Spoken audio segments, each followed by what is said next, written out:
Hello friends, I'm Pratibha, self-trained narcissistic abuse recovery life coach.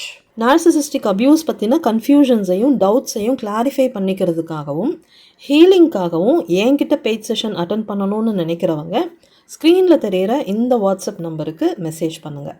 உங்களை பற்றி நீங்கள் நச்சுகள் கிட்ட சொல்லவே கூடாத முக்கியமான விஷயங்களை பற்றின லிஸ்ட்டை தான் இந்த பதிவில் நம்ம பார்க்க போகிறோம். நச்சுகள் கிட்ட நீங்கள் சொல்லவே கூடாத முதல் முக்கியமான விஷயம் உங்களோட ஃபீலிங்ஸ்.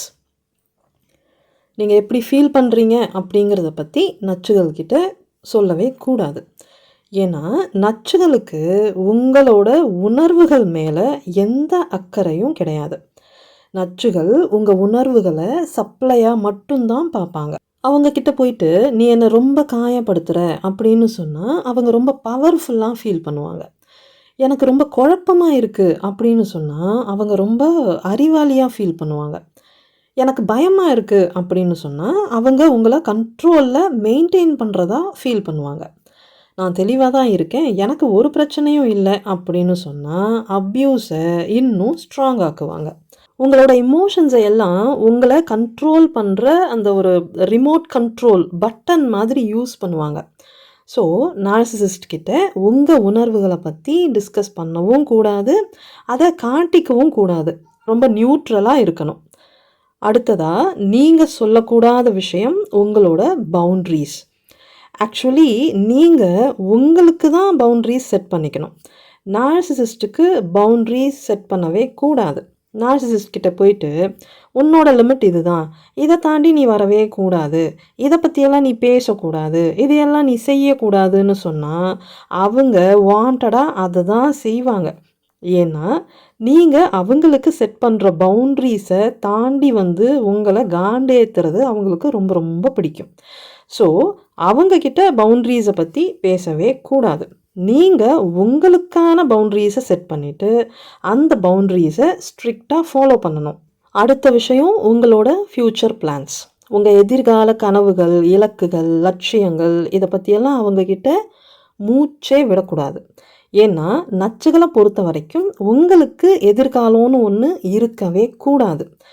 எப்படியும் அவங்களோட லட்சியம், கனவு, குறிக்கோள், இலக்கு இது எல்லாமே உங்களை நாசமாக்குறது. அதனால் நீங்கள் இண்டிபெண்ட் ஆகிடக்கூடாது, உங்களுக்குன்னு ஒரு எதிர்காலத்தை நீங்கள் அமைச்சிக்க கூடாது. இதுதான் அவங்களோட ஒரே நோக்கம். அப்படி இருக்கும்போது அவங்கக்கிட்ட போயிட்டு உங்கள் எதிர்காலத்தை பற்றி நீங்கள் டிஸ்கஸ் பண்ணால் அதை கெடுத்து விட்டுருவாங்க. நேரடியாக கெடுத்தா நீங்கள் கண்டுபிடிச்சி உஷாராயிடுவீங்க இல்லையா? அதனால் மறைமுகமாக பல வகையில் மேனிப்புலேட் பண்ணுவாங்க. சப்போர்ட் பண்ணுற மாதிரி நடித்து கூட கெடுத்து விடுவாங்க. ஒரு சிலர் டைரெக்டாகவே அட்டாக் பண்ணுவாங்க, உங்களுக்கு தெரிஞ்சே கெடுத்து விடுவாங்க. ஆனாலும் உங்களால் ஒன்றுமே பண்ண முடியாது. ஸோ உங்கள் பிளான்ஸை பற்றி அவங்கக்கிட்ட பேசவே கூடாது. அவங்க கூட இருக்கிற வரைக்கும் அமைதியாக இருந்துட்டு அவங்கள விட்டு விலகி போனதுக்கு அப்புறம் நீங்கள் ஆக்ஷனில் இறங்கணும். அது வரைக்கும் உங்களோட அந்த ஃப்யூச்சர் பிளானை எல்லாம் நீங்கள் சீக்ரெட்டாக ரெடி பண்ணி வச்சுக்கோங்க. அடுத்த விஷயம் உங்களோட வீக்னஸ், பலவீனங்கள். உங்களோட பலவீனத்தை பற்றியும் இன்செக்யூரிட்டிஸ் பற்றியும் அவங்கக்கிட்ட டிஸ்கஸ் பண்ணவே கூடாது. அதை சொன்னாலாவது பாவம் பார்த்து சும்மா இருப்பாங்க அப்படின்னு யோசிச்சு நீங்கள் அவங்கக்கிட்ட இதை பற்றியெல்லாம் பேசக்கூடாது. ஏன்னா நச்சுகள் உங்களோட பலவீனத்தை பற்றியெல்லாம் தெரிஞ்சு வச்சுக்கிட்டு அதுலேயே குறிப்பாத்து அடிப்பாங்க. ஸோ உங்களோட பலவீனத்தை நீங்கள் தெரிஞ்சுக்கிட்டு அந்த இடத்துல உங்களை நீங்கள் ப்ராப்பராக ஒழுங்குபடுத்தணும். நச்சுகள் அந்த பலவீனத்தை யூஸ் பண்ணி உங்களை அப்யூஸ் பண்ணுறதுக்கு நீங்கள் அனுமதிக்கவே கூடாது. அடுத்த விஷயம் உங்களோட பலம், ஸ்ட்ரென்த். உங்கள் பலத்தை பற்றி அவங்கக்கிட்ட பேசவே கூடாது. எது உங்களோட பலம்னு தெரிஞ்சுக்கிட்டு மேனிப்புலேட் பண்ணி அந்த பலத்துலையும் அடிப்பாங்க. உங்கள் பலத்தை அவங்களுக்கு சாதகமாக யூஸ் பண்ணிப்பாங்க. ஆனால் அதே சமயம் உங்களோட பலத்தை உங்களுக்கு சாதகமாக யூஸ் பண்ணுறதுக்கு முடியாத மாதிரி மேனிப்புலேட் பண்ணுவாங்க. ஸோ உங்கள் பலத்தை பற்றி அவங்கக்கிட்ட பேசவே கூடாது. அடுத்த விஷயம் உங்களோட சப்போர்ட் சிஸ்டம். உங்களுக்கு யாராவது சப்போர்ட்டாக இருந்தாங்கன்னா அவங்கள பற்றி நார்சிசிஸ்ட் கிட்ட சொல்லவே கூடாது. ஏன்னா உங்களுக்கு ஸ்ட்ராங்கான சப்போர்ட் சிஸ்டம் இருந்தால் நீங்கள் மென்டலி ஸ்ட்ராங்காக இருப்பீங்க. அப்போது நீங்கள் அவங்களுக்கு அடங்கி போக மாட்டீங்க. அதனால் அவங்கள உங்களுக்கு எதிராக திருப்பி விட்டுருவாங்க. அதாவது உங்களுக்கு சப்போர்ட்டாக இருக்கிறவங்களையே உங்களுக்கு எதிராக திருப்பி விட்டுருவாங்க. உங்களை தனிமைப்படுத்தி உங்கள் மென்டல் ஸ்ட்ரென்த்தை உடச்சி விட்டுருவாங்க. ஏன்னா உங்களுக்கு இந்த மாதிரி எக்ஸ்டர்னல் சப்போர்ட் எல்லாம் எதுவுமே இல்லாத வரைக்கும் தான் அவங்களால உங்களை கண்ட்ரோல் பண்ண முடியும் இல்லையா? அதனால் உங்களோட சப்போர்ட் சிஸ்டம் எதுவாக இருந்தாலும் அது அவங்களுக்கு தெரியாமல் நீங்கள் சீக்ரெட்டாக மெயின்டைன் பண்ணணும். அடுத்த விஷயம் உங்களோட ஃபினான்ஷியல் ஸ்டேட்டஸ். உங்கள் நிதி நிலைமையை பற்றி நச்சுகள் கிட்ட சொல்லவே கூடாது. உங்களோட வருமானம், சேமிப்பு, எமர்ஜென்சி ஃபண்ட்ஸ் இதையெல்லாம் சீக்ரெட்டாக மெயின்டைன் பண்ணணும். அவங்களுக்கு உங்களோட நிதி நிலைமையை பற்றி தெரிஞ்சால் கஜானாவை காலி பண்ணாமல் விடவே மாட்டாங்க. உங்ககிட்ட இருக்கிற காசை கறக்கிறதுக்கு பல வழியில் ட்ராமா பண்ணுவாங்க. எவ்வளோ ட்ராமா பண்ணாலும் என்கிட்ட எந்த சேவிங்ஸும் இல்லை, வேறு எங்கேயாவது ட்ரை பண்ணிக்கோ அப்படின்னு சொல்லிட்டு எஸ்கேப் ஆகிடுங்க. பாவம் பார்த்து தூக்கி கொடுத்துட்டீங்க அப்படின்னா ஓட்டாண்டியாக்கி தெருவில் விட்டுருவாங்க. அடுத்த விஷயம் எவிடன்ஸ். அவங்கள பற்றி உங்ககிட்ட ஏதாவது எவிடன்ஸ் இருந்தால் அதை பற்றி அவங்கக்கிட்ட நீங்கள் பேசவே கூடாது. என்கிட்ட உன்னை பற்றின எவிடன்ஸ் எல்லாம் இருக்குது, அதை எல்லார்கிட்டையும் காட்டி உன்னை அசிங்கப்படுத்திடுவேன் அப்படின்னு சொல்லி அவங்கள மிரட்டி கண்ட்ரோல் பண்ணிடலாம் அப்படின்னெல்லாம் யோசிக்கவே கூடாது.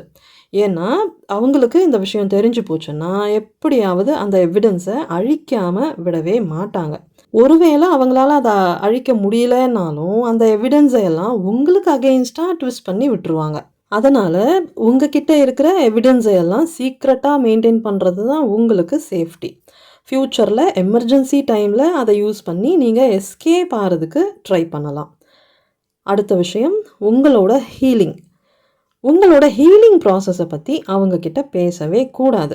உன்னால தான் எனக்கு எல்லா பிரச்சனையும் அப்படிங்கிறத நான் கண்டுபிடிச்சிட்டேன், இனிமேல் நான் உங்ககிட்ட ஏமாற மாட்டேன், என்ன நான் ஹீல் பண்ணிக்கிட்டு ஸ்ட்ராங்காக போகிறேன், இனிமேல் உன்னால் என்னை ஏமாற்ற முடியாது அப்படின்னு அவங்கக்கிட்ட போய் இந்த உண்மையெல்லாம் சொல்லி அவங்கள ஹெல்ப்லெஸ்ஸாக ஆக்கிடலாம் அப்படின்னு நீங்கள் யோசிக்கவே கூடாது. உங்களுக்கு உண்மை தெரிஞ்சு நீங்கள் ஸ்ட்ராங் ஆகிட்டு இருக்கீங்க, ஹீல் ஆகிட்டு இருக்கீங்க அப்படிங்கிற விஷயம் அவங்களுக்கு தெரிஞ்சால் இன்னும் மோசமாக அப்யூஸ் பண்ணுவாங்க. உங்கள் ஹீலிங் ப்ராசஸை சிதைச்சி விட்டுருவாங்க. அவங்களோட கேம் என்னங்கிறது புரியாமல் தூங்கிக்கிட்டு இருக்கிற விக்டிம்ஸ் தான் அவங்களுக்கு வேணும். நீங்கள் முழிச்சுக்கிட்டீங்க அப்படின்னு தெரிஞ்சால் உங்கள் நிலைமையை இன்னும் மோசமாக்கிடுவாங்க. அவங்க இன்னும் பல மடங்கு அதிகமாக கொடுக்குற அந்த குடைச்சலையெல்லாம் சமாளிக்கிறதுக்கே உங்களுக்கு நேரம் சரியாக இருக்கிற மாதிரி பார்த்துப்பாங்க. உங்களுக்காக நீங்கள் நேரத்தை ஒதுக்க முடியாமல் போகும், உங்களோட ஹீலிங் ப்ராசஸும் கெட்டு போகும். ஸோ உங்களோட இந்த ஹீலிங் ப்ராசஸை அவங்களுக்கு தெரியாமல் சீக்ரெட்டாக மெயின்டைன் பண்ணுங்கள். அடுத்த விஷயம் உங்களோட எக்ஸிட் பிளான். ஒருவேளை உங்களுக்கு எக்ஸிட் பிளான் ஏதாவது இருந்தால் அதை பற்றி அவங்கக்கிட்ட சொல்லவே கூடாது. சீக்ரெட்டாக எஸ்கேப் ஆகணும். தைரியமாக அவங்கக்கிட்ட சொல்லிட்டே செய்யணும், சொல்லி அடிக்கணும் அப்படின்னு நினச்சிங்கன்னா ஏதோ ஒரு ட்ராமாவை பண்ணி உங்களை போக விடாமல் உங்கள் பிளானை கெடுத்து விட்டுருவாங்க. ஒன்று நீங்கள் எவ்வளோ ஸ்ட்ராங்காக இருந்தாலும் உங்களால் வெளியேற முடியாதபடி ரொம்ப மோசமான ஒரு சிச்சுவேஷனை உருவாக்கி விட்டுடுவாங்க. அப்படி இல்லைன்னா போகவே வேண்டான்னு நீங்களே நினைக்கிற அளவுக்கு சிச்சுவேஷனை மோசமாக்குவாங்க.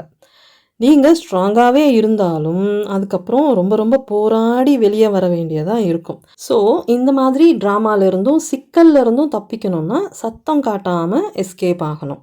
அடுத்த விஷயம், நார்சிசிசம் பற்றி நீங்கள் தெரிஞ்சுக்கிட்டதுக்கு அப்புறம் அதை பற்றி அவங்கக்கிட்ட போயிட்டு டிஸ்கஸ் பண்ணவே கூடாது. அவங்க யார் என்னங்கிறத பற்றியெல்லாம் அவங்கக்கிட்ட ஷேர் பண்ணி அவங்களுக்கு புரிய வைக்கணும் அப்படின்னெல்லாம் ட்ரை பண்ணவே கூடாது.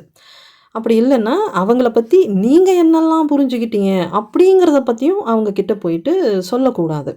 ஏன்னா இதெல்லாம் அவங்களுக்கு தெரிஞ்சிருச்சுன்னா கேம் இன்னும் ரொம்ப வேர்ஸ்ட் ஆகிடும். அவங்களோட அந்த முட்டாள்தனமான டெல்யூஷனில் அவங்க சேஃபாக இருக்கட்டும் அப்படின்னு அவங்கள அப்படியே விட்டுடணும்.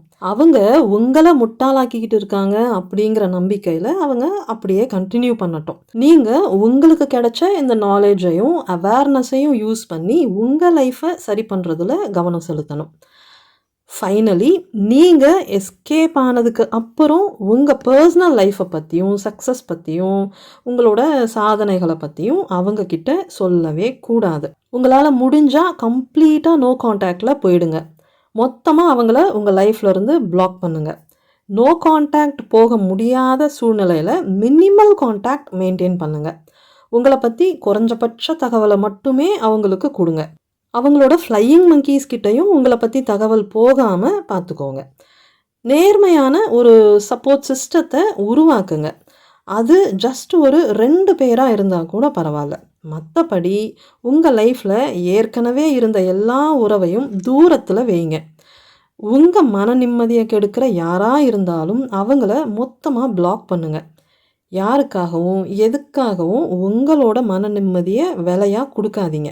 உங்களோட மன நிம்மதியை விலையாக கேட்குறவங்க உங்கள் அன்புக்கு தகுதி இல்லாதவங்கங்கிறத புரிஞ்சுக்கோங்க.